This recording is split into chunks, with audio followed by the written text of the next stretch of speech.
Hey beautiful soul, hope you all are doing great. Friends, जब जीवन की परिस्थितियां उम्मीद के मुताबिक न हो तो इंसान निराश और हताश हो सकता है।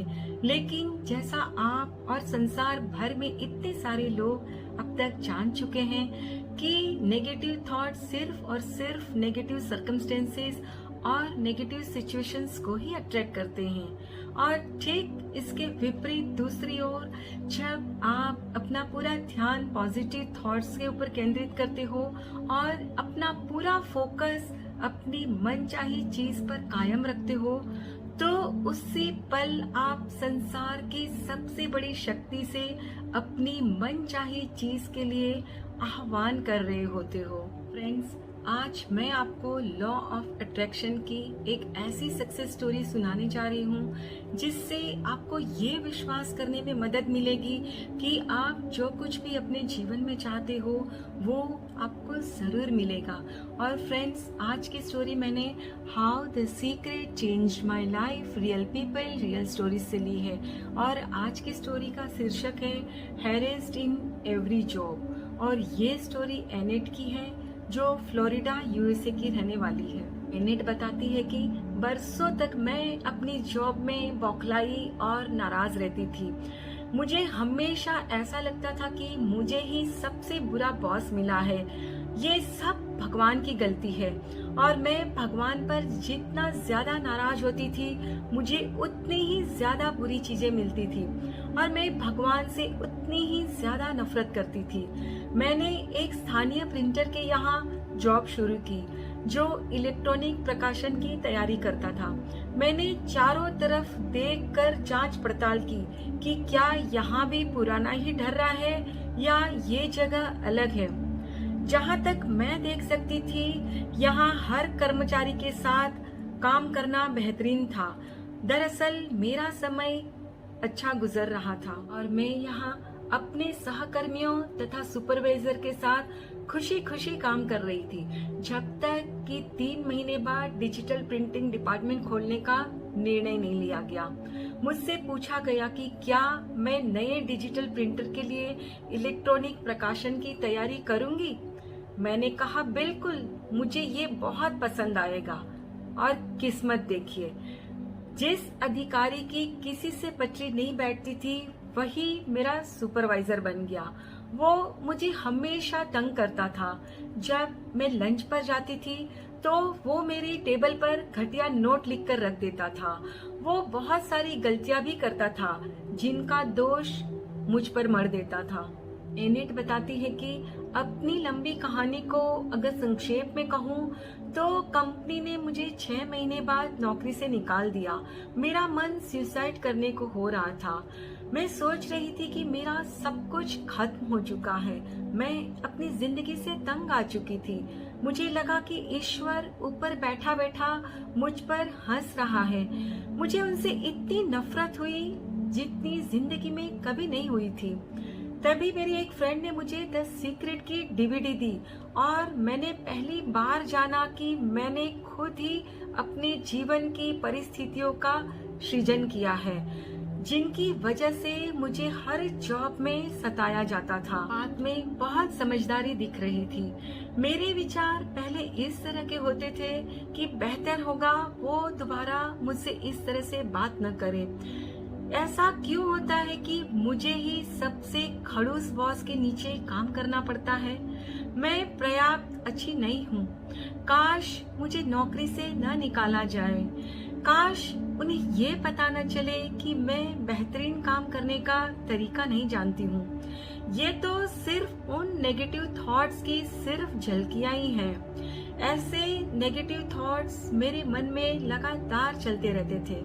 मैंने उन सभी थॉट्स को लिख लिया और फिर उनमें नेगेटिविटी को देखा और फिर दूसरे पेज पर उसके विपरीत पॉजिटिव थॉट्स लिख लिए। बताती है कि पहले तो मुझे बुरा महसूस हुआ, इसीलिए मैंने पॉजिटिव थॉट्स को प्रश्नों और इच्छाओं के रूप में लिखा।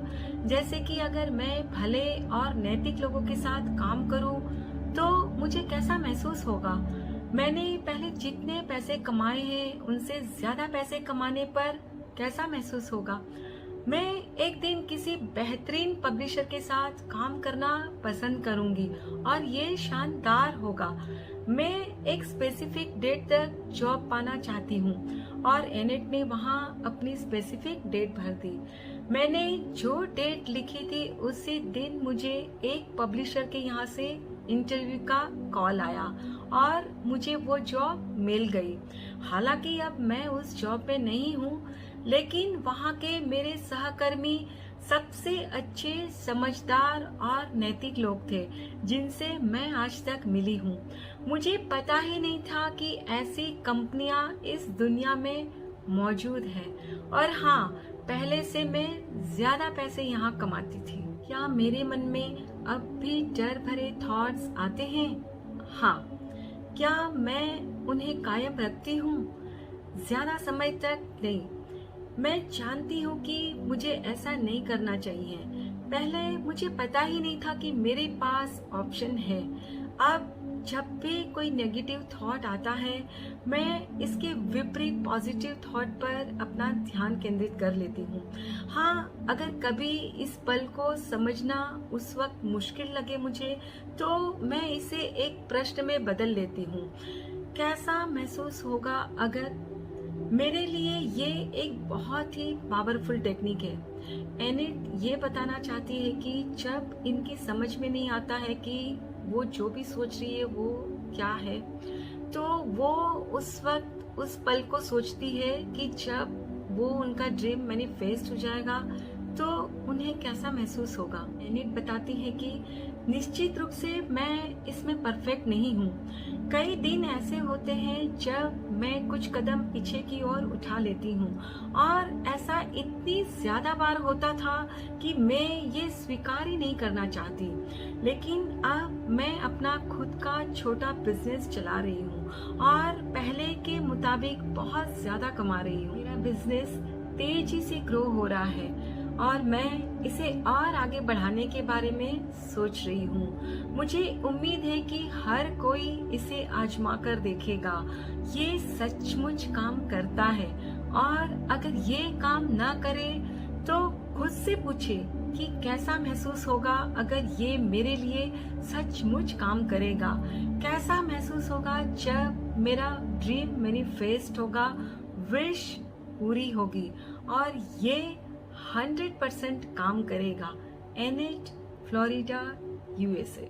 फ्रेंड्स, आप ये कभी भी नहीं कह सकते कि लॉ ऑफ अट्रैक्शन काम नहीं करता। ये दिन रात लगातार काम करता रहता है। फ्रेंड्स, आपके ड्रीम मैनिफेस्ट हो तब भी, और अगर आप अपनी मनपसंद चीजें अट्रैक्ट नहीं कर पाते हो तब भी। अगर आप अपनी मनपसंद चीजों को अट्रैक्ट नहीं कर पाते हो तो आप अपने थॉट्स के ऊपर गौर करिए कि आप क्या सोच रहे हो, क्योंकि आप जो भी सोच रहे हो वही सब कुछ अपनी लाइफ में आप अट्रैक्ट करते हो। और फ्रेंड्स, इसीलिए मैं बार बार कहती हूँ, सोच समझकर सोचिए और सोच समझकर बोलिए। फ्रेंड्स, जीवन में आप क्या चाहते हो उसके लिए सबसे पहले क्लियर हो जाए आप, और फिर उसी को सोचिए और बोलिए।